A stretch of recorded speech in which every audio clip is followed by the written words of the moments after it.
ગીર સોમનાથમાં સરકારી દવાખાનામાં લાલિયાવાડી સામે આવી છે। હરમડિયા ગામે આશા વર્કરને હાજરી વગર પગાર આપ્યાનો દાવો છે। 2 વર્ષ સુધી હાજરી વગર પગાર ચૂકવાતો હોવાની ચર્ચા શરૂ થઈ છે। ત્યારે 2022માં આશા વર્કરના લગ્ન થતા નવસારી જતા રહ્યા હતા। થોડા સમય પહેલા આશા વર્કરનું રાજીનામું લેવાયાની પણ ચર્ચા શરૂ થઈ હતી। આરોગ્ય વિભાગ દ્વારા આ મુદ્દે કોઈ પ્રતિક્રિયા સામે આવી નથી। પીએચસીના આશા વર્કરને 2 વર્ષથી પગાર ચૂકવાતો હોવાની ચર્ચા। મારા અહીંયા જોઈનિંગ નો હજુ 1 થી 1.5 મહિનો થયો છે, એટલે આજે મારે જ્યારે ન્યૂઝ મીડિયામાં જોયું ત્યારે મારા ખબર બાબતની કોઈ જાતની ઇન્ફોર્મેશન નથી। મારે હજી અહીંયા ડ્યુટી જોઈન કર્યાના 1 થી 1.5 મહિનો થયો છે। મેં સ્ટાફ પાસેથી માહિતી મેળવતા બેનનું નામ મુંજાણી હિરલબેન દિનેશભાઈ છે।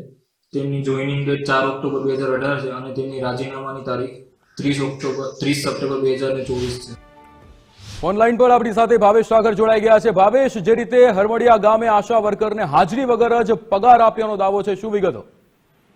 જી ચોક્કસથી જણાવી દઉં તો ગીર તાલુકાના હરમડિયા પીએચસી કેન્દ્રમાં ફરજ બજાવતા આશા વર્કર બેન 2 વર્ષ સુધી હાજર જ ન રહ્યા। તેમના લગ્ન થઈ ગયા હતા અને તેઓ નવસારી જતા રહ્યા હોય અને તે હાજર ન રહેતા તેને 2 વર્ષ સુધી પગાર ચૂકવાતો હોવાની ચર્ચા જે છે તે સામે આવી છે। અને ગીર ગઢડાનું હરમડિયાનું આ પીએચસી કેન્દ્ર છે તે ક્યાંક ને ક્યાંક ચર્ચામાં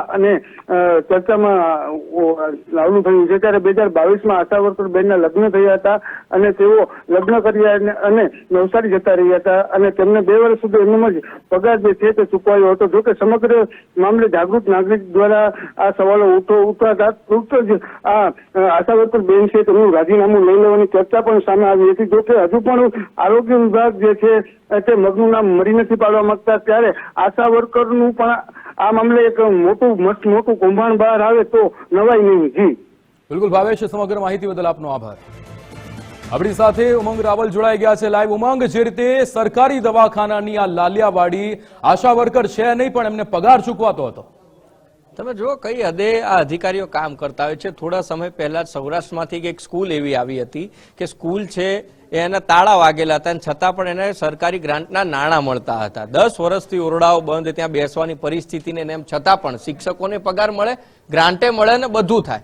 હવે આશા વર્કર બેન છે 2 વર્ષથી પરણીને નવસારી જતા રહ્યા છે।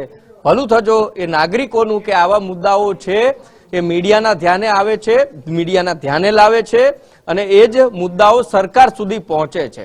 જો આ વાત એક જાગૃત નાગરિકને ખબર પડતી હોય તો અધિકારી સાહેબને પ્રશ્ન કરો છે કે સાહેબ, તમે સહી કરવામાં એટલા તો કેવા મસ્ત થઈ જાઓ છો કે તમે હાજરી પૂરવા માટે પણ ક્યાંક જે નિયમો છે એનું પાલન નથી થતું અને 2 વર્ષથી જે બે નવસારીની અંદર છે અને સરકારી તિજોરીમાંથી તમે પૈસા આપે જાઓ છો।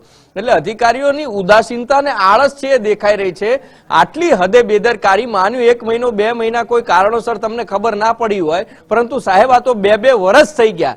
2 વર્ષ સુધી જે લોકોના ટેક્સના પૈસા છે કે જે ખરા અર્થમાં મેડિકલ માં વપરાવા જોઈએ, વિભાગની અંદર વપરાવા જોઈએ, એના થકી જ પગાર થતો હોય છે અને એ પગાર તમે મફતમાં 2 વર્ષ કોઈ બેન જોબ ઉપર ના આવે અને એને તમે આપ જ કરો તો સાહેબ તમે શેના અધિકારી કહેવાને તમે લાયક નથી અને ખુરશી ઉપર બેસવા માટે તમે લાયક નથી। કારણ કે જો તમે તમારા તાબા હેઠળ આવતા અધિકારીઓની હાજરી સુદ્ધાનું પણ ધ્યાન ન રાખી શકો અને તમને ખબર ના હોય કે આ બેન નવસારી જતા રહ્યા છે, પરણી ગયા છે, 2 વર્ષથી છે એ એમના કાર્યક્ષેત્રની અંદર એમની ઓફિસની અંદર આવતા નથી, તેમ છતાં પણ તમે પગાર આપો અને હવે એ જે સાહેબ છે હવે મગનું નામ મરી પાડવા પણ તૈયાર નથી અને કશું કહેવા પણ તૈયાર નથી। કારણ કે કદાચ બની શકે કે સાહેબ એ આશા વર્કરના પગાર માફી પણ ક્યાંક ખાયકી કરતા હોય અથવા કોઈ સેટિંગ કરીને બેઠા હોય ત્યારે જ આ અધિકારી છે એ સામે ન આવી શકતા હોય। અને સાહેબ જો આવું કશું ના હોય તો તમે ખરા અર્થમાં સામે આવીને જે પણ હોય ખુલાસા કરી આપો કે 2 વર્ષ તમે પગાર આપ્યો તો કેમ આપ્યો। જી